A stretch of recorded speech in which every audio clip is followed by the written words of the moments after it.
순호가 남편도 없이 혼자 살지? 분식집 한다면서 아직도? 우리 아들? 한빛은행 여의도 지점장이야. 이번에 본부장 승진 확정이래. 나이가 몇인데 그 자리를 벌써. 어머니, 지금 말씀하시는 그 본부장 승진 확정이 아닙니다. 30년 만에 열린 동창회. 과부라며 손가락질 받던 분식집 엄마. 아들 자랑에 눈이 먼 옛 친구는 몰랐습니다. 그 엄마 옆에 조용히 앉아있던 딸이 바로 자기 아들의 인사권을 쥔 본부 담당자라는 사실을 새벽 5시부터 밤 12시까지 30년을 하루도 쉬지 않고 떡볶이를 팔아 딸 하나를 키워낸 엄마.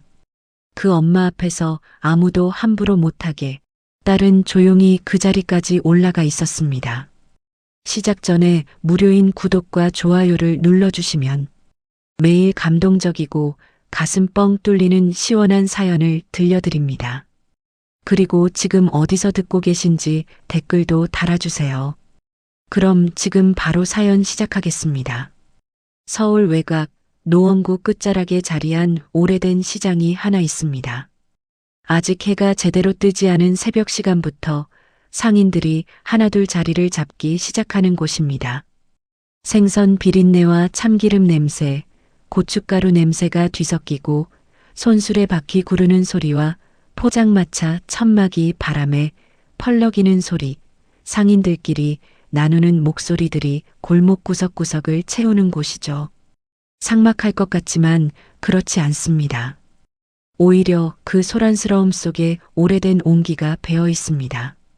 서로의 이름을 알고 서로의 사정을 알고 말 한마디 없이도 눈빛으로 안부를 묻는 사람들이 모여 있는 곳이니까요.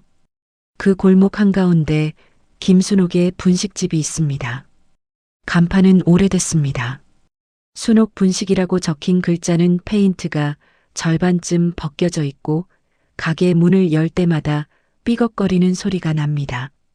그 소리가 나기 시작한 게 언제였는지도 이제는 기억이 가물가물합니다.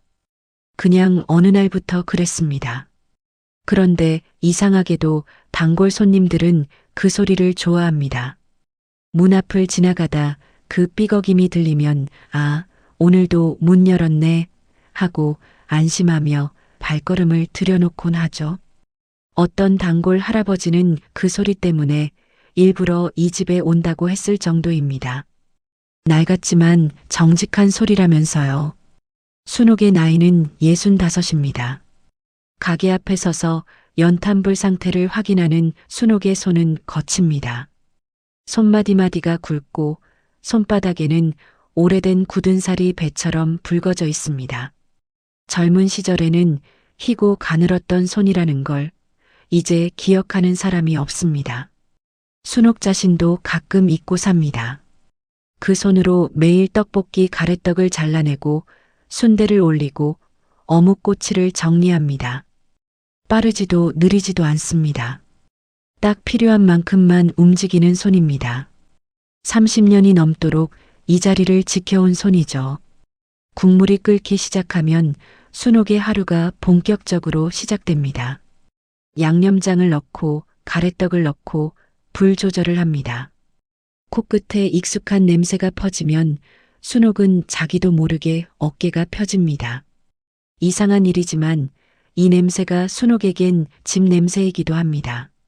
어떤 날은 힘들고 어떤 날은 외롭지만 국물이 끓기 시작하면 그냥 몸이 알아서 움직입니다.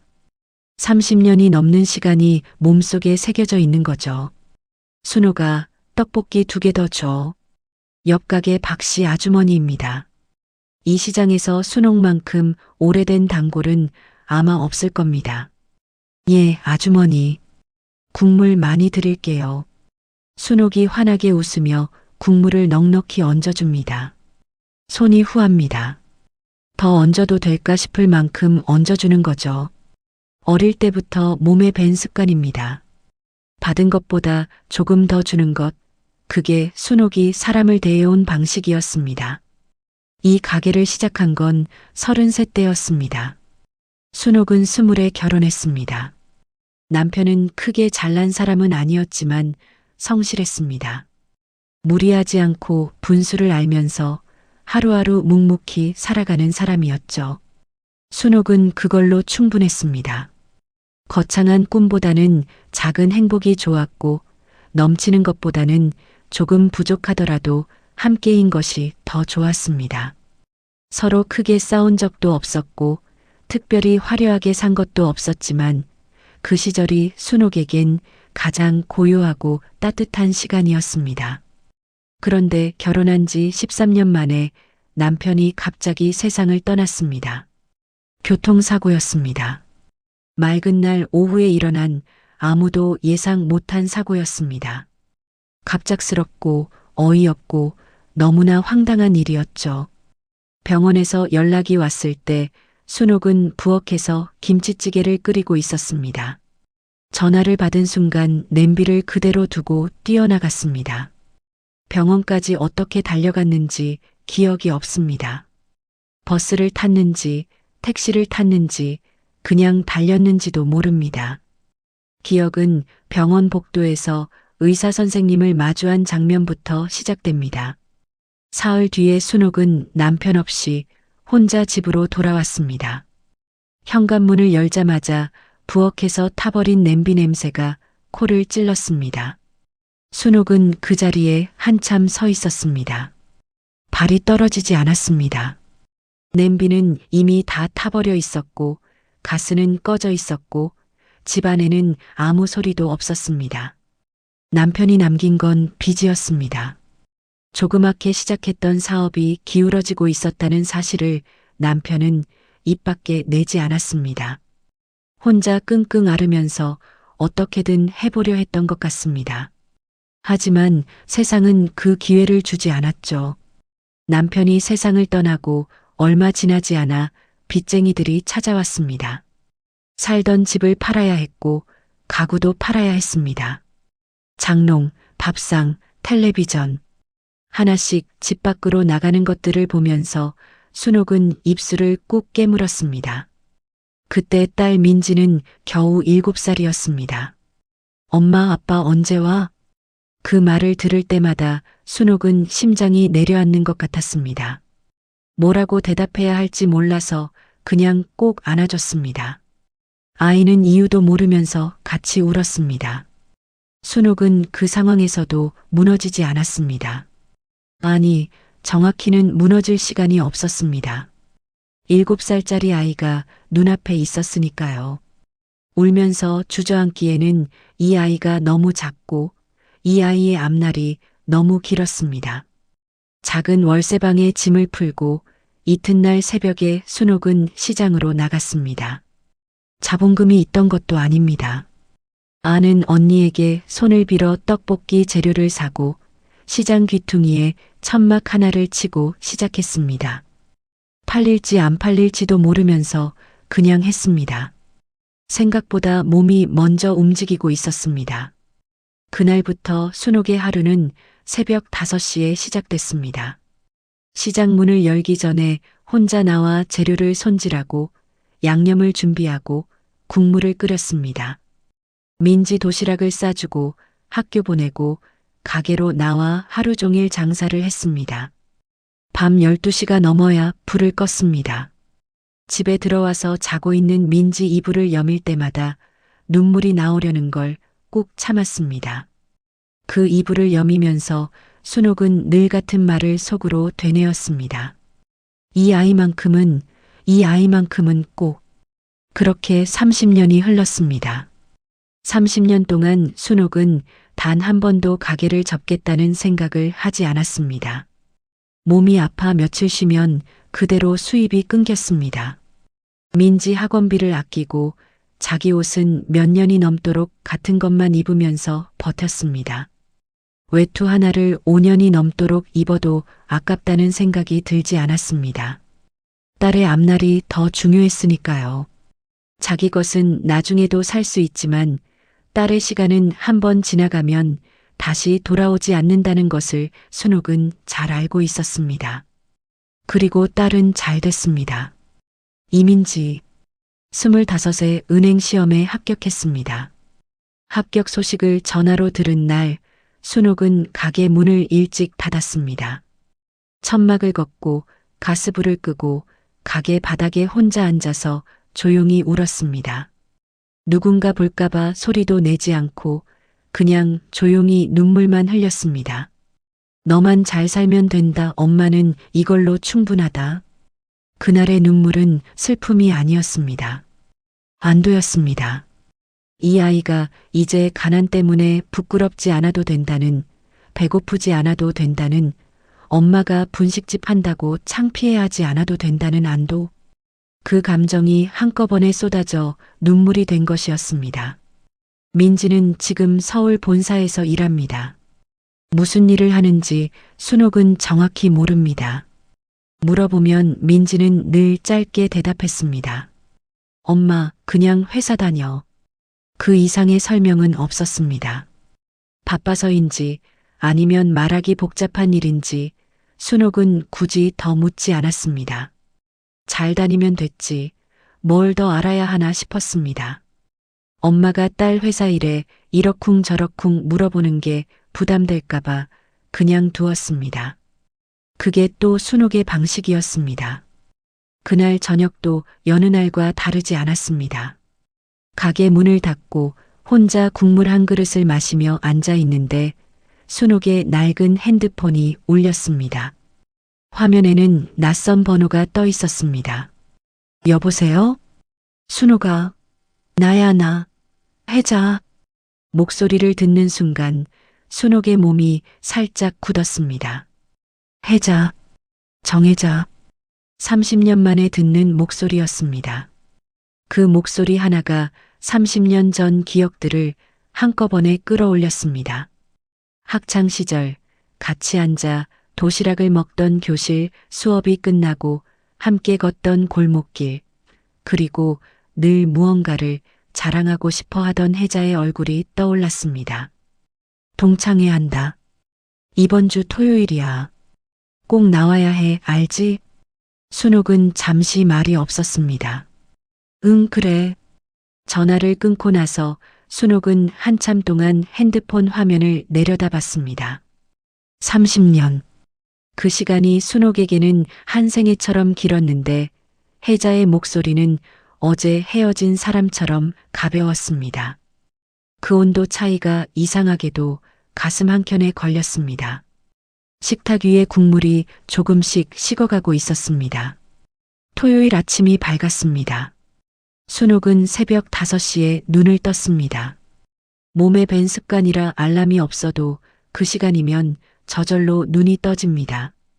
오늘은 가게 문을 열지 않는 날이었는데도 몸은 어김없이 일어나 있었습니다. 잠시 천장을 바라보다가 오늘 동창회가 있다는 걸 떠올렸습니다. 그 순간 아랫배에 이상한 긴장감이 깔렸습니다. 별거 아닌 모임인데도 왜 이리 마음이 무거운가 싶었습니다. 부엌에서 물을 끓여 숭늉을 한 잔 마셨습니다. 따뜻한 게 속으로 내려가자 조금 진정이 됐습니다. 순옥은 손바닥으로 식탁을 한번 짚었다가 일어섰습니다. 씻고 머리 빗고 그 다음에 뭘 입을지 생각해야 했습니다. 문제는 거기서 시작됐습니다. 옷장 앞에 서자 손이 멎었습니다. 옷이 없는 건 아니었습니다. 옷장 안에는 나름대로 몇 가지가 걸려 있었죠. 하지만 하나하나 꺼내서 보면 전부 장 보러 가거나 가게 나갈 때 입는 것들이었습니다. 날이 추우면 걸치는 두꺼운 조끼, 여름에 시장 골목을 다닐 때 입던 얇은 남방, 세탁을 너무 많이 해서 목 부분이 늘어난 긴팔 티셔츠, 어느 것 하나 동창회에 입고 나가기엔 낯이 서지 않는 것들이었습니다. 한참을 서 있다가 검정 코트를 꺼냈습니다. 10년은 된 코트입니다. 민지가 대학 다닐 때 백화점 세일 때 샀다며 들고 온 것이었습니다. 그때 순옥은 이런 걸 왜 샀냐며 핀잔을 줬는데 그게 지금까지 옷장에 걸려 있을 줄은 몰랐습니다. 낡지 않았습니다. 워낙 아껴 입어서인지 감은 여전히 깔끔했습니다. 하지만 유행이 지난 건 순옥도 알았습니다. 어깨 선이 요즘 것들과는 달랐습니다. 그래도 이게 제일 나았습니다. 가방도 꺼냈습니다. 민지가 사준 가방이었는데 꽤 갓나가는 것이라고 했습니다. 그 말이 생각나서 열었다가 다시 집어넣었습니다. 괜히 들고 갔다가 티가 날 것 같았습니다. 무슨 티가 나는 건지 정확히 설명할 수는 없었지만 왠지 어울리지 않을 것 같다는 느낌이었습니다. 분식집 아줌마가 비싼 가방을 들고 나타나는 게 어딘가 억지스럽게 보일까봐 마음이 쓰였습니다. 순옥은 오래 쓴 가죽 손가방을 들었습니다. 화장은 립스틱만 살짝 발랐습니다. 거울 속의 순옥은 낯설지 않았지만 그렇다고 반갑지도 않았습니다. 눈가에 주름이 깊었고 피부는 바람에 오래 그을린 빛이었습니다. 매일 보는 얼굴인데 오늘따라 유독 세월이 느껴졌습니다. 나도 이제 많이 늙었네. 혼잣말이 입 밖으로 나왔습니다. 그때 핸드폰이 울렸습니다. 민지였습니다. 엄마, 오늘 어디가? 동창회. 잠시 침묵이 흘렀습니다. 혼자? 그럼 누구 데리고 가? 민지의 목소리에 뭔가 걸리는 게 있었습니다. 할 말이 있는데 참는 사람처럼 한 박자 늦게 말이 나왔습니다. 엄마, 편하게 다녀와. 순옥은 잠깐 멈췄습니다. 괜찮아. 동창들 만나는 건데 뭐가 어렵겠어. 아니, 그냥 뭐 물어봐도 대답 안 해도 되고 굳이 설명 안 해도 된다고. 무슨 말인지 알 것도 같았습니다. 민지는 걱정하고 있었습니다. 엄마가 오래된 동창들 사이에서 혼자 주눅 들 것 같아서요. 괜찮아. 나도 사람 만나야지 맨날 가게만 있을 수 없잖아. 민지가 짧게 웃었습니다. 그래. 맛있는 거 먹고 와. 전화를 끊고 나서 순옥은 다시 거울을 봤습니다. 아까보다 표정이 조금 나아진 것 같기도 했습니다. 식당은 강남에 있었습니다. 순옥은 지하철을 탔습니다. 환승을 2번 해야 하는 거리였습니다. 자리가 있었지만 앉지 않았습니다. 서서 창밖을 봤습니다. 지하철 창에 반사된 자기 모습이 보였습니다. 검정 코트를 입은 65살 여자. 그게 순옥이었습니다. 식당 앞에 도착했을 때 이미 몇몇 얼굴들이 입구 쪽에 서 있었습니다. 30년이 흘렀는데도 알아볼 수 있었습니다. 눈가에 주름이 생기고 머리카락이 휘어지고 몸이 불어도 어딘가 그대로인 부분이 있었습니다. 사람이란 게 그런 것 같습니다. 세월이 겉을 바꿔도 눈빛은 그대로 남습니다. 어머, 순옥이야? 그 목소리는 들어가기도 전에 들렸습니다. 정혜자였습니다. 반가워야 할 텐데 몸이 반응하기 전에 마음이 먼저 긴장했습니다. 혜자는 옛날부터 그런 사람이었습니다. 인사가 칭찬으로 시작하더라도 끝은 꼭 어딘가에 비교가 달려 있었습니다. 학창 시절에도 그랬습니다. 반갑다는 말 뒤에 언제나 가시 하나가 박혀 있었죠. 그래, 오랜만이네. 순옥이 웃으며 말했습니다. 혜자는 훑어봤습니다. 코트부터 신발까지 빠르고 조용하게. 오래 살다 보면 그런 시선을 알게 됩니다. 상대가 나를 재고 있는 시선. 혼자 왔어? 남편 없이 혼자 살지? 주변 사람들이 힐끔 쳤습니다. 누군가 어색하게 웃었습니다. 응, 혼자야. 순옥은 짧게 대답했습니다. 더 말하고 싶지 않았습니다. 안으로 들어가 자리를 잡았습니다. 고깃집이었는데 꽤 고급스러운 곳이었습니다. 테이블마다 개별 환풍기가 달려 있고 직원이 고기를 직접 구워주는 방식이었습니다. 순옥은 조용히 한쪽 자리에 앉았습니다. 이야기들이 오갔습니다. 손자 이야기, 여행 다녀온 이야기, 건강 이야기. 술잔이 돌고 분위기가 풀리면서 목소리들이 높아졌습니다. 그때 혜자가 말했습니다. 분식집 한다면서? 요즘도 해? 다시 시선들이 쏠렸습니다. 응, 아직 하지. 힘들겠다. 나이 들어서 그 일을. 혜자의 목소리에 동정이 얹혀 있었습니다. 그런데 그 동정이 진심이 아니라는 걸 순옥은 느꼈습니다. 상대를 낮추기 위한 도구로 쓰이는 동정. 그게 더 불편했습니다. 우리 아들 한빛은행 지점장이야. 혜자의 목소리가 갑자기 밝아졌습니다. 술잔을 들고 있던 손들이 멈췄습니다.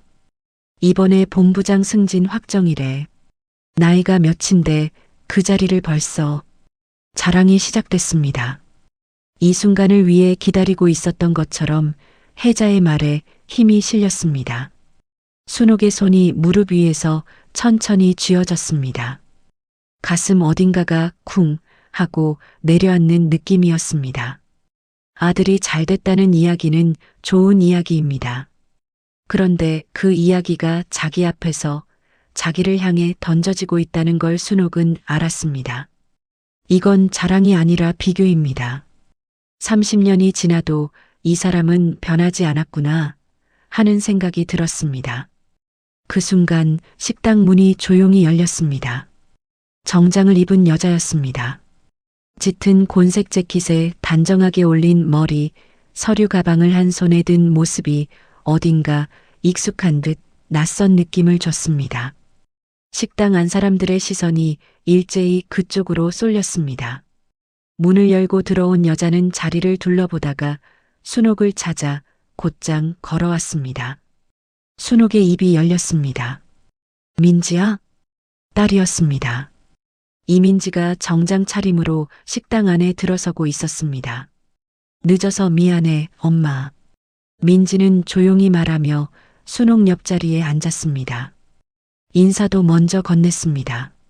안녕하세요, 어머니 친구분들. 목소리는 부드러웠지만 흔들림이 없었습니다. 조용하면서도 단단한 종류의 목소리였습니다. 테이블에 앉아있던 동창들이 민지를 훑어봤습니다.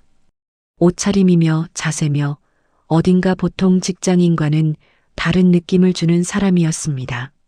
순옥은 민지 팔을 살짝 잡았습니다. 왜 왔어? 바쁠 텐데. 괜찮아. 민지는 짧게 웃었습니다. 그 웃음이 순옥에겐 이상하게 느껴졌습니다. 평소보다 조금 조심스러운 웃음이었습니다. 뭔가를 알고 온 사람의 표정처럼 보였습니다. 혜자가 입을 열었습니다. 어머, 딸이야? 그래도 회사원은 만들었네. 가시가 있는 말이었습니다. 칭찬처럼 들리지만 그래도라는 말 속에 순옥이 이룬 것들을 깎아내리는 뉘앙스가 담겨 있었습니다. 테이블의 몇몇이 어색하게 시선을 피했습니다. 민지가 고개를 가볍게 숙였습니다. 감사합니다. 그 이상은 아무것도 하지 않았습니다. 혜자의 말에 상처 입은 기색도 반응하는 기색도 없었습니다. 그냥 조용히 앉아서 물을 따랐습니다. 순옥에게 먼저 잔을 채워주고 자기 잔을 채웠습니다. 혜자의 눈이 반짝였습니다. 좋은 먹잇감을 발견한 사람처럼 민지 쪽으로 시선이 고정됐습니다. 어느 회사 다녀? 은행입니다. 어머, 은행? 어느 은행이야? 본사에 있습니다. 본사? 무슨 부서? 민지는 잠깐 멈췄습니다. 짧은 순간이었지만 순옥은 그걸 봤습니다. 뭔가를 결정하는 사람의 침묵처럼 보였습니다. 인사부서에 있습니다. 인사? 신입들 뽑는 거? 혜자의 말투에 가볍게 여기는 기운이 실렸습니다. 아, 우리 아들은 은행 지점장이야. 이번에 본부장 승진이래. 목소리가 갑자기 높아졌습니다. 마치 그 말을 꺼내기 위해 지금까지 대화를 이어왔다는 듯이 자연스럽고도 준비된 타이밍이었습니다. 민지의 표정이 달라졌습니다. 아주 미세하게 하지만 분명히 눈빛이 한번 가라앉았다가 다시 올라왔습니다. 순옥은 그걸 놓치지 않았습니다. 30년 넘게 딸 얼굴을 봐온 엄마의 눈입니다. 아이가 어릴 때부터 기쁠 때, 눈빛, 속상할 때, 눈빛 말하고 싶은 게 있는데 참을 때 눈빛을 다 알고 있었습니다. 지금 민지의 눈빛은 마지막 것과 가장 가까웠습니다. 어느 지점이세요? 민지가 조용히 물었습니다. 여의도 지점. 혜자가 대답하며 흐뭇하게 웃었습니다. 아들 이름이 언급되는 것만으로도 즐거운 사람처럼 보였습니다. 민지는 고개를 한번 끄덕였습니다. 아무 말도 하지 않았습니다. 그냥 잔에 담긴 물을 한 모금 마시고 냅킨을 반듯하게 접었습니다. 그 동작이 너무 차분해서 오히려 순옥의 심장이 두근거렸습니다. 뭔가를 알고 있다는 느낌, 그리고 그 뭔가가 가볍지 않다는 느낌. 혜자는 계속 말을 이었습니다. 요즘 은행도 자리 잡기 힘들다던데 우리 아들은 금방 올라갔지. 타고난 게 있나 봐. 웃음소리가 테이블을 채웠습니다. 순옥은 무릎 위에서 손을 꼭 쥐었습니다. 평소 같으면 그냥 웃어넘겼을 겁니다. 30년 동안 그렇게 살아왔으니까요. 누가 무슨 말을 해도 크게 반응하지 않고 조용히 사귀고 그냥 넘어가는 것. 그게 순옥이 세상과 부딪히는 방식이었습니다. 맞서지 않는 게 약한 게 아니라는 걸 알고 있었지만 그렇다고 당당한 것도 아니었습니다. 그냥 지쳐서 싸울 힘을 아껴두기 위해 참아온 시간들이었습니다. 그런데 오늘은 딸이 옆에 있었습니다. 자기 얘기는 참을 수 있었습니다.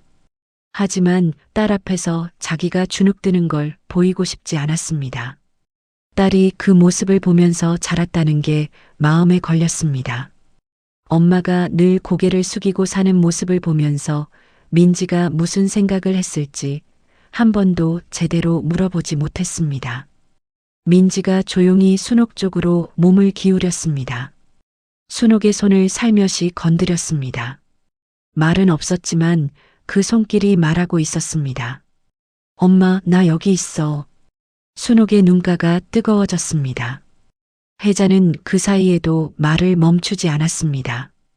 아들이 얼마나 인정받는 사람인지, 주변에서 얼마나 칭찬이 쏟아지는지, 이번 승진이 얼마나 특별한 것인지, 이야기는 끝날 기미가 없었습니다.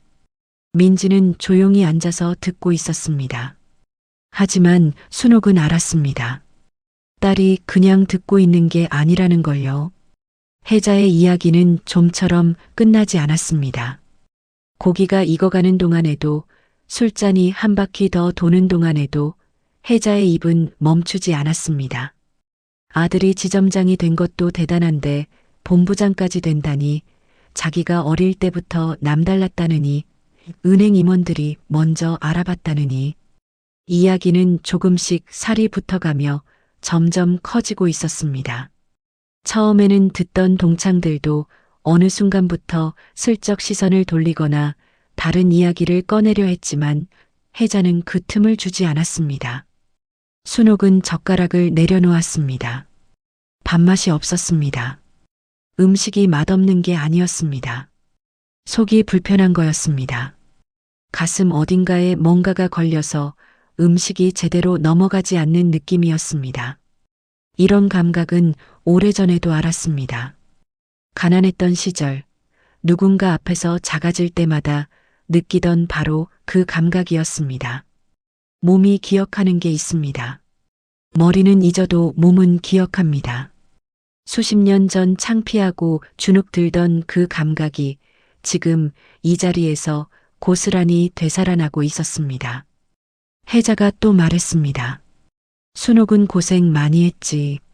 남편도 없고 돈도 없고 그래도 딸 하나는 키웠네.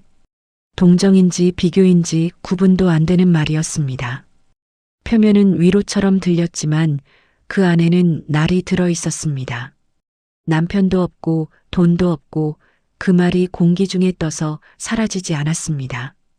순옥이 살아온 30년을 그 짧은 문장 하나로 정의해버리는 것 같았습니다. 가난하고 불쌍한 사람. 그래도 딸은 키웠네. 마치 그게 기적인 것처럼. 테이블이 조용해졌습니다. 몇몇은 고기만 받고 몇몇은 술잔을 들었습니다. 누구도 순옥 편을 들지 않았습니다. 들기 불편하니까요. 이런 자리에서 누군가 편을 드는 건 또 다른 갈등을 만드는 일이니 모두 적당히 모른 척하는 쪽을 택했습니다. 오래된 친구들이 모인 자리인데도 순옥은 혼자였습니다. 이상하게도 그 사실이 혜자의 말보다 더 쓸쓸하게 다가왔습니다. 순옥의 손이 무릎 위에서 천천히 떨렸습니다. 참아야 한다고 생각했습니다. 오늘만 버티면 된다고, 집에 돌아가서 가게 문 열고 국물 끓이면 이 자리가 꿈처럼 사라질 거다고. 그렇게 스스로를 다독였습니다. 30년 동안 해온 방식 그대로였습니다. 참고 사귀고 웃는 척하다가 혼자 돌아서는 것. 그게 순옥이 세상을 버텨온 방법이었습니다. 맞서지 않는 게 약한 게 아니라는 걸 알고 있었지만 그렇다고 당당한 것도 아니었습니다. 그냥 지쳐서 싸울 힘을 아껴두기 위해 참아온 시간들이었습니다. 그런데 오늘은 딸이 옆에 있었습니다. 자기 얘기는 참을 수 있었습니다. 50평생 참아왔으니 오늘 하루도 참을 수 있었습니다. 하지만 딸 앞에서 고개를 숙이는 자기 모습을 보이고 싶지 않았습니다. 민지가 그 모습을 보면서 자랐다는 게 늘 마음에 걸렸습니다. 엄마가 누군가에게 작아지는 걸 보면서 아이는 무슨 생각을 했을까요? 엄마처럼 살고 싶지 않다고 생각했을까요? 아니면 엄마가 불쌍하다고 생각했을까요? 그 어느 쪽도 순옥은 원하지 않았는데 한 번도 제대로 물어보지 못했습니다. 민지가 조용히 순옥 쪽으로 몸을 기울였습니다. 엄마, 물 좀 마셔. 낮고 조용한 목소리였습니다. 순옥은 그 말을 들으며 잔을 들었습니다. 물이 목을 타고 넘어가는 동안 민지의 눈빛을 마주쳤습니다. 딸의 눈이 자기를 보고 있었습니다. 걱정이 담긴 눈이었는데 그 안에 다른 것도 있었습니다. 무언가를 결심한 사람의 눈빛, 오래 생각해온 것을 이제 꺼내려는 사람의 눈빛, 그 눈이 잠깐 혜자 쪽으로 향했다가 다시 순옥에게 돌아왔습니다. 순옥은 속으로 말했습니다. 괜찮아, 민지야. 엄마는 괜찮아. 혜자가 민지에게 시선을 돌렸습니다. 그래서 인사부가 정확히 어떤 일에? 사람을 뽑는 거야? 자르는 거야? 웃음소리가 몇 개 따라붙었습니다. 가볍게 던진 말 같았지만 그 안에 민지를 낮추려는 의도가 담겨 있었습니다. 그저 사람이나 뽑고 자르는 부서라는 뉘앙스였습니다. 민지는 조용히 대답했습니다. 인사 전반을 담당합니다. 채용도 있고 평가도 있고 발령도 있고 감사 업무도 연계돼 있습니다. 감사라는 단어에서 혜자의 표정이 잠깐 굳었습니다. 하지만 금방 다시 웃었습니다.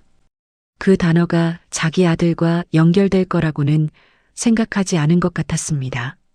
그래도 지점장보다는 아랫자리겠지, 뭐. 민지는 대답하지 않았습니다. 그 침묵이 평범한 침묵이 아니라는 걸 순옥은 알았습니다. 말이 없는 게 아무 생각이 없는 게 아니라 말의 무게를 재고 있는 것이었습니다.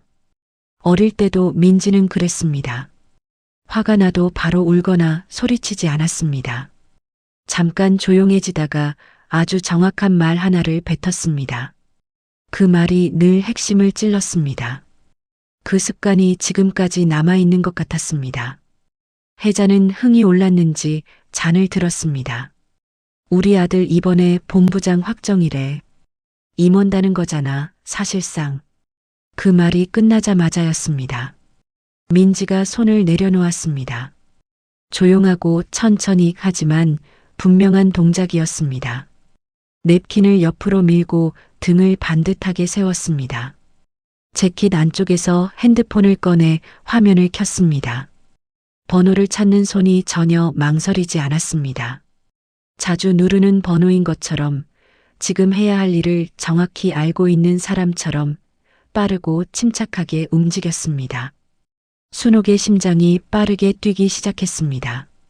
마음속으로 소리쳤습니다. 민지야, 엄마는 괜찮아. 그냥 두면 돼. 오늘만 지나면 되는 거야. 하지만 입 밖으로는 아무 말도 나오지 않았습니다. 민지가 핸드폰을 귀에 댔습니다. 테이블이 조용해졌습니다. 고기 굽는 소리만 남았습니다. 인사팀장님, 저 이민지입니다. 여의도 지점 인사건 확인 부탁드립니다. 혜자의 얼굴에서 웃음이 완전히 사라졌습니다. 전화기 너머로 신호음이 2번 울렸습니다. 테이블 위의 공기가 달라졌습니다. 아까까지만 해도 고기 굽는 냄새와 술 냄새, 웃음소리가 뒤섞여 있던 자리가 갑자기 물속처럼 조용해졌습니다. 동창들은 저마다 눈을 어디에 두어야 할지 모르겠다는 표정으로 시선을 내리깔거나 잔을 만지작거렸습니다. 누구도 말을 꺼내지 않았습니다. 민지의 전화 한 통이 그 자리의 온도를 완전히 바꿔놓았습니다. 혜자만 굳은 표정으로 민지를 바라보고 있었습니다. 전화가 연결됐습니다. 네, 팀장님. 저 이민지입니다. 여의도 지점건 말씀드리려고요. 이번 본부장 승진 후보건 현재 진행 상태 확인 부탁드립니다. 잠시 침묵이 흘렀습니다. 민지가 듣고 있었습니다. 그 짧은 침묵 동안 순옥은 딸의 옆 얼굴만 봤습니다. 눈이 한번 가늘어졌다가 돌아왔습니다. 표정에는 큰 변화가 없었지만 눈빛이 달라졌습니다. 뭔가를 확인한 사람의 눈빛이었습니다. 이미 알고 있던 사실을 공식적으로 재확인하는 사람의 눈빛이기도 했습니다. 네, 알겠습니다. 수고하셨습니다. 전화가 끊겼습니다. 잠깐 아무 소리도 없었습니다. 고기 굽는 소리마저 멈춘 것 같았습니다. 환풍기만 조용히 돌아갈 뿐이었습니다. 혜자가 먼저 입을 열었습니다. 야, 잠깐만, 지금 뭐 하는 거야? 갑자기 그게 무슨 전화야? 목소리에 당혹감과 날카로움이 동시에 섞여 있었습니다. 조금 전까지 여유롭게 자랑을 늘어놓던 사람과 같은 사람인지 모를 만큼 표정이 달라져 있었습니다. 뺨이 살짝 붉어졌고 목소리 끝이 흔들렸습니다. 당황한 것이었습니다. 이 자리에서 이런 방향으로 이야기가 흘러갈 거라고는 전혀 예상하지 못했을 겁니다. 민지는 핸드폰을 테이블 위에 내려놓으며 혜자를 똑바로 바라봤습니다. 어머니, 아드님, 여의도 지점 지점장 이진수 씨 맞으시죠? 혜자의 눈이 커졌습니다. 그걸 어떻게 알아? 저희 본부 인사에서 담당하는 지점입니다. 그 말이 떨어지자 술잔을 들고 있던 동창 한 명이 잔을 내려놓았습니다. 소리가 작게 났지만 그 소리가 유난히 크게 들렸습니다. 그만큼 자리가 조용했습니다. 혜자의 목소리가 높아졌습니다. 담당이면 뭐 어쩔 건데? 우리 아들 승진은 이미 확정이라고. 위에서 직접 얘기가 나온 거야. 민지는 흔들리지 않았습니다. 확정이 아닙니다. 짧은 한마디였습니다. 그런데 그 한마디가 테이블을 통째로 뒤집어 놓는 것 같았습니다. 혜자의 얼굴이 하얘졌습니다. 금방이라도 뭔가를 쏟아낼 것처럼 입술이 달싹였습니다. 하지만 말이 바로 나오지 않았습니다. 부정하고 싶은데 어디서부터 부정해야 할지 모르는 사람처럼 잠시 허공만 봤습니다. 무슨 소리야? 이사가 직접 얘기한 거라고. 현재 내부 감사가 진행 중입니다. 감사 결과가 나오기 전까지 해당 지점 인사는 전면 보류 상태입니다. 혜자의 입이 다물어졌습니다. 순옥은 그 순간 숨을 참고 있었습니다. 심장이 빠르게 뛰었습니다. 감사라는 말이 머릿속에서 맴돌았습니다. 은행 내부 감사. 그게 정확히 무슨 의미인지 순옥이 다 알 수는 없었습니다. 하지만 좋지 않은 일이라는 건 알았습니다. 승진이 보류된다는 것도, 그 이유가 단순하지 않다는 것도, 그리고 민지가 그 사실을 이미 알고 있었다는 것도 오늘 이 자리에 그냥 온 게 아니라는 것도 이제는 분명해졌습니다. 무슨 감사야? 우리 아들이 뭘 잘못했다는 거야, 지금. 혜자의 목소리가 떨렸습니다. 조금 전까지의 당당함은 온데간데 없었습니다. 눈빛이 흔들리고 있었습니다. 민지는 낮고 차분하게 말했습니다. 지금 이 자리에서 드릴 수 있는 말은 여기까지입니다. 인사사안은 공식 절차를 통해 당사자에게 직접 통보됩니다. 그 말이 끝나자 자리가 완전히 얼어붙었습니다. 누구도 젓가락을 들지 않았습니다. 아까까지 왁자하게 이야기를 나누던 동창들이 하나같이 입을 닫고 있었습니다. 잘 모르는 일에 끼어들지 않겠다는 침묵이었습니다. 혜자의 자랑을 들으며 맞장구 치던 사람들도 지금은 시선을 피하고 있었습니다. 혜자가 핸드폰을 집어들었습니다. 손이 떨리고 있었습니다. 화면을 누르는 손가락이 제대로 작동하지 않는 듯 2번, 3번 잘못 눌렀습니다. 아들에게 전화하려는 것 같았습니다. 순옥은 그 모습을 가만히 바라봤습니다. 이상하게도 통쾌하지 않았습니다. 기뻐야 할 것 같은데 그런 감정이 올라오지 않았습니다. 오히려 가슴 밑바닥에서 묵직하고 조용한 무언가가 천천히 가라앉는 느낌이었습니다. 30년 동안 쌓아두었던 것들이 소리 없이 바닥으로 내려가는 느낌. 분노도 아니고 기쁨도 아닌 그 중간 어딘가에 있는 감각이었습니다.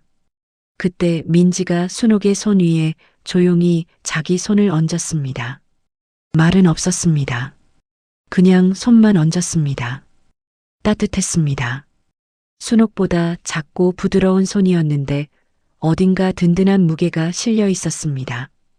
이 아이가 이 손을 갖게 되기까지 얼마나 오래 버텼을지 순옥은 그 온기를 느끼며 눈가가 뜨거워지는 걸 참을 수 없었습니다. 테이블 위에 고기가 다 타고 있었습니다. 아무도 짚지 않는 사이에 그냥 거기서 조용히 타버리고 있었습니다. 혜자가 자리에서 일어났습니다. 핸드폰을 귀에 대고 식당 밖으로 나가는 뒷모습이 아까와 달랐습니다. 조금 전까지만 해도 어깨를 펴고 앉아 자랑을 늘어놓던 사람이었는데 지금은 등이 좁아 보였습니다. 빠른 걸음으로 문을 나서는 순간 구두 소리가 유난히 크게 울렸다가 사라졌습니다. 남은 동창들은 잠시 어색한 침묵 속에 있다가 하나둘 자리를 수습하기 시작했습니다. 누군가 쇠고기를 올렸고 누군가 술을 따랐습니다. 아무 일도 없었던 것처럼 이야기를 이어가려는 움직임이었습니다. 하지만 분위기는 이미 예전으로 돌아가지 않았습니다. 말들이 겉돌았고 웃음이 어색했습니다. 조금 전에 벌어진 일이 공기 속에 그대로 남아 있었습니다. 순옥은 조용히 가방을 들었습니다. 엄마, 나가자. 민지가 먼저 말했습니다. 순옥이 결정하기를 기다리지 않고 먼저 일어섰습니다. 동창들에게 가볍게 인사를 건네고 순옥의 팔을 잡았습니다. 순옥은 아무 말 없이 딸을 따라 자리에서 일어났습니다. 몇몇 동창들이 눈인사를 보냈습니다. 말은 없었지만 그 눈빛에 여러 가지가 담겨 있었습니다. 미안함인지 안도인지 아니면 그냥 어색함인지 구분하기 어려운 눈빛들이었습니다. 식당 밖 골목은 쌀쌀했습니다. 늦가을 밤 공기가 코끝을 찔렀습니다. 식당 안에 고기 냄새와 열기가 사라지자 찬 바람이 온몸을 감쌌습니다. 순옥은 코트 단추를 잠그며 하늘을 올려다봤습니다. 하늘은 별은 보이지 않았지만 그냥 올려다봤습니다. 눈을 어디에 두어야 할지 몰라서였습니다. 가슴 안에 뭔가가 가득 차 있는데 어디로 내보내야 할지 모르는 느낌이 들었습니다. 민지가 옆에 서 있었습니다. 둘 다 말이 없었습니다. 잠시 그렇게 나란히 서서 골목 끝을 바라봤습니다. 사람들이 오가고 있었습니다. 식당에서 나오는 사람들, 걸어가는 사람들, 택시 잡는 사람들. 다들 자기 저녁을 살고 있었습니다. 세상은 아무것도 모르는 듯 그냥 흘러가고 있었습니다. 순옥이 먼저 입을 열었습니다. 왜 말 안 했어? 목소리가 생각보다 낮게 나왔습니다. 따지는 말투가 아니었습니다. 서운하다기보다는 놀랍고 놀랍다기보다는 먹먹한 그런 목소리였습니다. 민지가 잠시 골목 바닥을 봤다가 고개를 들었습니다. 엄마 부담될까 봐요. 부담이라니. 제가 어떤 일 하는지 알면 엄마가 더 조심하잖아요. 말 한마디도 가려서 하고 사람들 눈치 보고 그러지 않았으면 했어요. 순옥은 할 말을 잃었습니다. 그 말이 틀리지 않았습니다. 딸이 본부 인사 담당이라는 걸 알았다면 순옥은 정말 더 조심했을 겁니다. 누가 물어봐도 대충 얼버무리고 괜히 딸 일에 누가 될까봐 동창회 같은 자리에 나오지도 않았을 겁니다. 민지는 그걸 알고 있었습니다. 엄마가 어떤 사람인지 누구보다 잘 아는 딸이었습니다. 30년을 옆에서 지켜본 딸이었으니까요.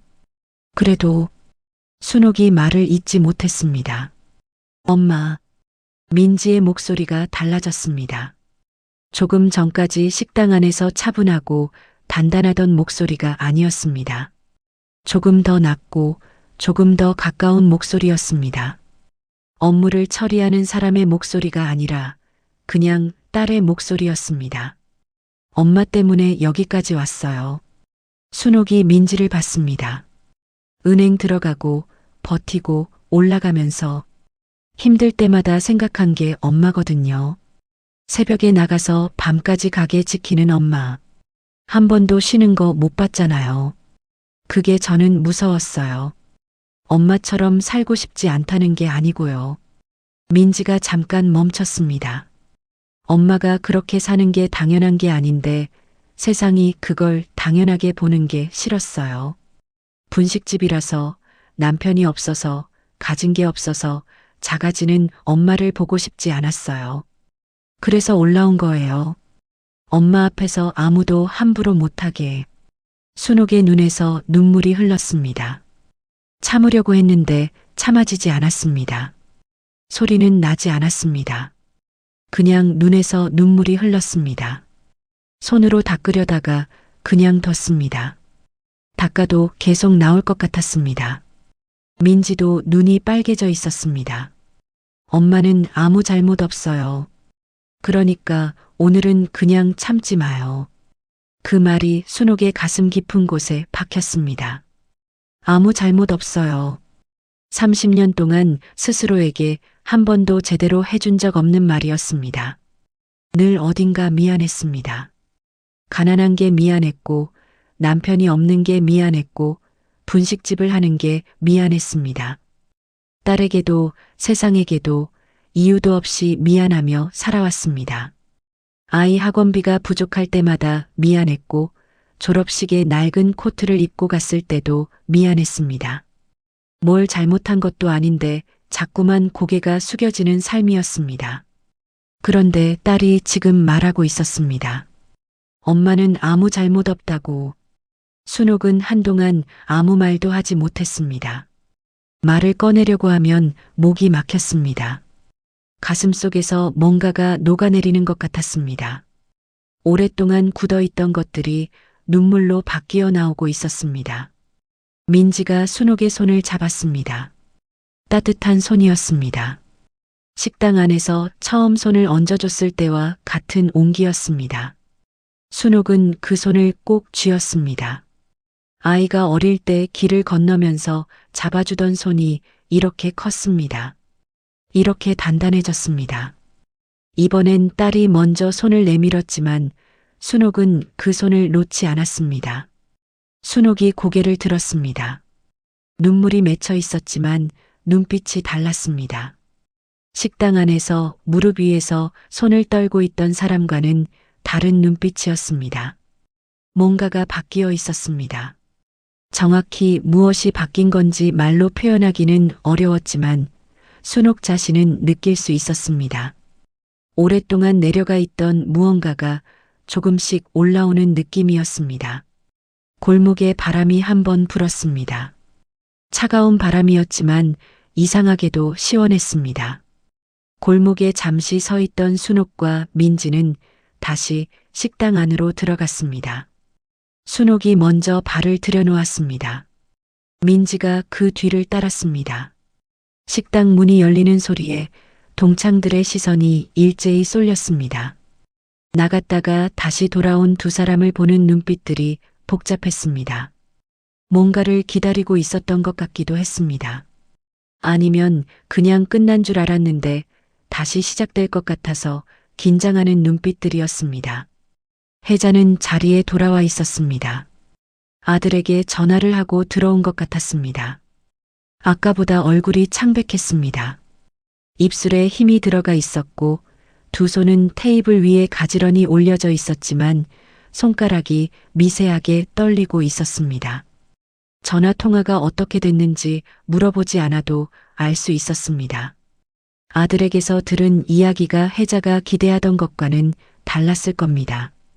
그 표정이 모든 걸 말해주고 있었습니다. 순옥과 민지가 자리에 앉자 테이블이 다시 조용해졌습니다. 동창 한 명이 어색하게 고기를 집었습니다. 누군가 술을 따르는 척 잔을 들었습니다. 분위기를 되돌리려는 조용한 노력들이었지만 그 노력들이 오히려 어색함을 더 도드라지게 만들었습니다. 억지로 아무 일 없는 척하는 자리일수록 그 어색함이 더 선명하게 드러나는 법입니다. 혜자가 먼저 입을 열었습니다. 민지 씨, 목소리가 달라져 있었습니다. 조금 전까지 날이 서 있던 목소리가 아니었습니다. 그렇다고 부드럽지도 않았습니다. 딱딱하게 굳어있는 체면과 당혹감 사이 어딘가에 걸린 목소리였습니다. 우리 아들 감사가 어떤 건지 좀 알 수 있어? 민지가 대답했습니다. 공식적인 사안이라 자세한 내용은 말씀드리기 어렵습니다. 혜자의 눈썹이 올라갔습니다. 말 못하는 거야? 안 하는 거야? 절차상 말씀드릴 수 없는 겁니다. 혜자의 손이 테이블 위에서 천천히 주먹이 됐습니다. 내가 오늘 이 자리에서 좀 심하게 말한 건 알아. 근데 그게 우리 아들이랑 무슨 상관이야. 그건 별개잖아. 그 말이 떨어지자 테이블이 다시 조용해졌습니다. 민지는 대답하지 않았습니다. 혜자의 말이 무슨 의미인지 다 알면서도 반응하지 않았습니다. 감사건과 오늘 이 자리의 일을 연결짓는 건 혜자 혼자였습니다. 민지의 눈빛은 흔들리지 않았습니다. 그때 순옥이 입을 열었습니다. 조용하고 천천히 하지만 분명하게. 혜자야. 혜자가 순옥을 봤습니다. 내 딸이 내 아들 일 때문에 오늘 이 자리에 나온 게 아니야. 혜자의 눈이 흔들렸습니다. 민지는 그냥 엄마 보러 온 거야. 엄마가 혼자 이런 자리에 왔다는 게 마음에 걸려서 밥이라도 같이 먹으려고 온 거라고. 순옥은 멈추지 않았습니다. 내가 오늘 한 말들 나는 다 들었어. 남편도 없고 돈도 없고 그래도 딸은 키웠다고. 그 말이 얼마나 듣기 싫었는지 알아? 나는 불쌍한 사람 아니야. 남편 없이 30년을 살면서 단 한 번도 남한테 손 벌린 적 없어. 분식집 했어도 내 힘으로 내 딸 키웠어. 그게 부끄러운 일이야? 혜자가 입술을 달싹였습니다. 나는 그런 뜻으로 한 말이. 알아. 뜻이 없었는지도 몰라. 근데 말에는 무게가 있어. 듣는 사람한테는 다 남아. 오늘뿐만이 아니야. 그 오래된 말들이 다 쌓여 있어. 나한테. 테이블이 완전히 조용했습니다. 동창들은 아무도 움직이지 않았습니다. 순옥이 이런 말을 할 거라고 아무도 예상하지 못했을 겁니다. 저녁 내내 조용히 앉아서 참고 있던 사람이었으니까요. 어떤 말을 들어도 그냥 웃어넘길 것 같았던 사람이었으니까요. 그 침묵이 지금 이렇게 차분하고 단단하게 터져나오고 있었습니다. 그때 혜자의 핸드폰이 울렸습니다. 화면을 보는 혜자의 얼굴이 굳었습니다. 아들이었습니다. 잠시 망설이다가 받았습니다. 응. 짧은 대답이 몇 번 이어졌습니다. 알았어. 알았다고. 전화가 끊겼습니다. 혜자의 눈이 흔들렸습니다. 입술을 한번 깨물었습니다.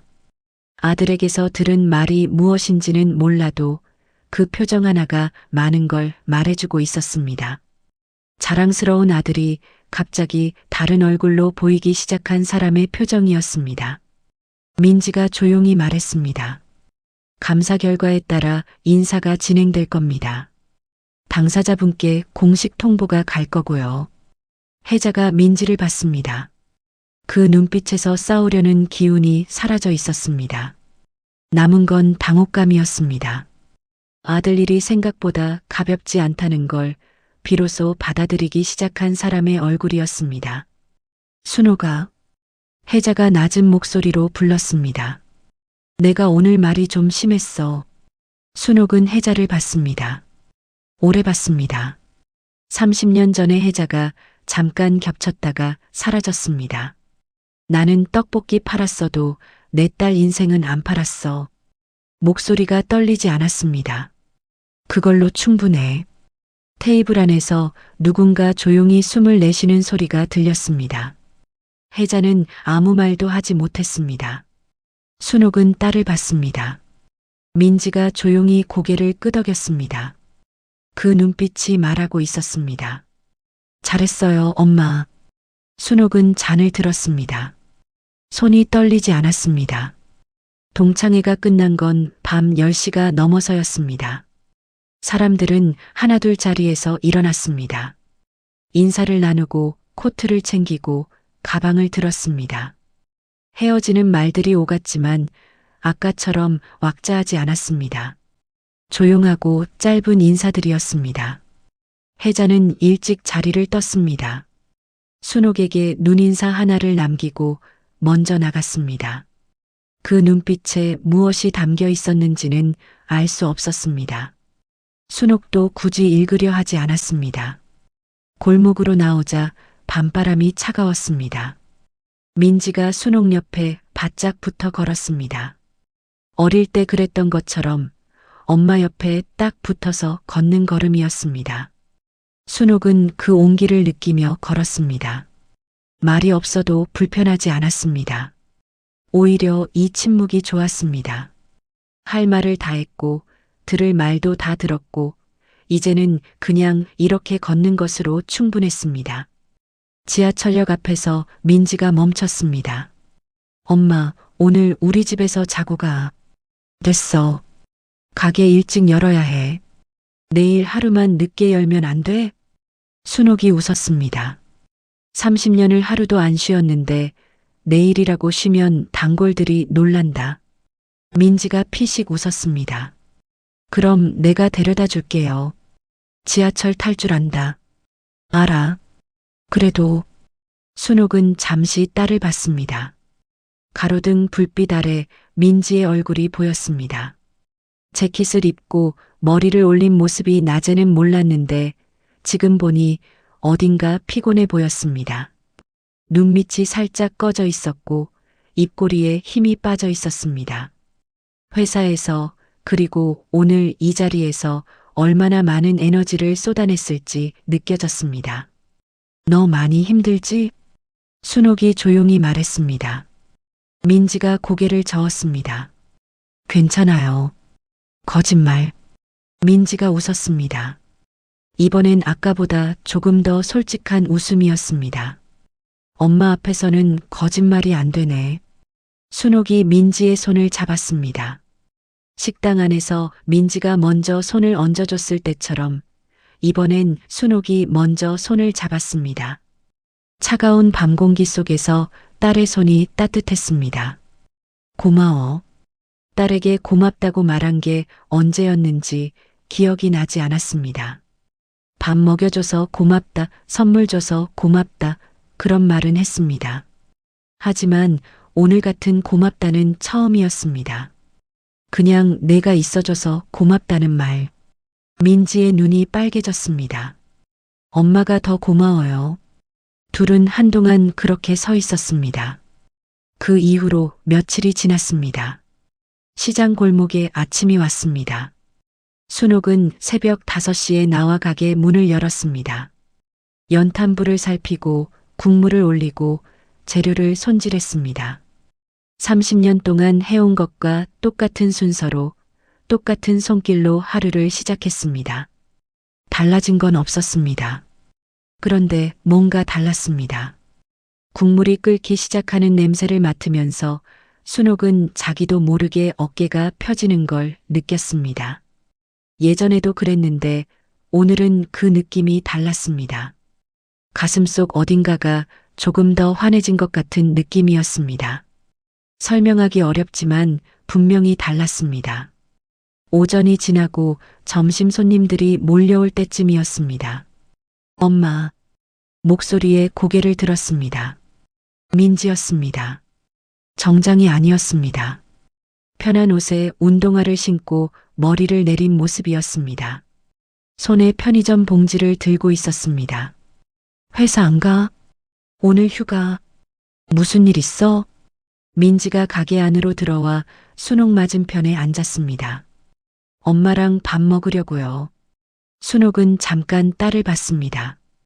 그 한마디가 이상하게 가슴에 걸렸습니다. 밥 먹으려고 휴가를 냈다는 게 바쁜 딸이 본부 인사 담당이 엄마 분식집에서 밥 먹으려고 하루를 냈다는 게 떡볶이 먹게? 응. 엄마 떡볶이 먹고 싶었어요. 순옥이 국물을 한 그릇 넉넉히 떴습니다. 떡볶이를 담고 순대를 곁들이고 어묵꼬치를 얹었습니다. 평소보다 조금 더 담았습니다. 손이 저절로 그랬습니다. 그릇을 내려놓으면서 순옥이 말했습니다. 맛있게 먹어. 민지가 한 입 먹었습니다. 잠깐 눈을 감았다가 떴습니다. 역시 이게 제일 맛있다. 순옥이 웃었습니다. 두 사람은 한동안 말없이 밥을 먹었습니다. 시장 골목의 소리들이 가게 안으로 들어왔습니다. 손수레 소리, 상인들 목소리, 바람 소리. 30년 동안 들어온 소리들이었습니다. 밥을 다 먹고 나서 민지가 조용히 말했습니다. 엄마. 응. 엄마는요? 잠깐 멈췄습니다. 내가 제일 존경하는 사람이에요. 순옥의 눈가가 뜨거워졌습니다. 고개를 숙여 국물을 한 모금 마셨습니다. 눈물이 나오려는 걸 그렇게 숨겼습니다. 뭘 그런 말을. 진짜예요. 순옥은 아무 말도 하지 않았습니다. 할 수가 없었습니다. 그냥 국물을 저었습니다. 김이 올라왔습니다. 뜨겁고 익숙한 냄새였습니다. 이 냄새로 딸을 키웠습니다. 이 냄새로 30년을 버텼습니다. 그리고 이 냄새가 나는 자리에서 오늘 딸이 밥을 먹고 있었습니다. 시장 골목 위로 늦은 햇살이 내려왔습니다. 순옥은 천천히 고개를 들었습니다. 30년 만에 처음으로 아무것도 부끄럽지 않았습니다. 오늘 사연 끝까지 들어주셔서 정말 감사합니다. 평생 남 앞에서 한 번도 당당하지 못했던 여자, 남편 없이 살았다는 이유로, 분식집을 한다는 이유로 고개를 숙이며 살아온 여자.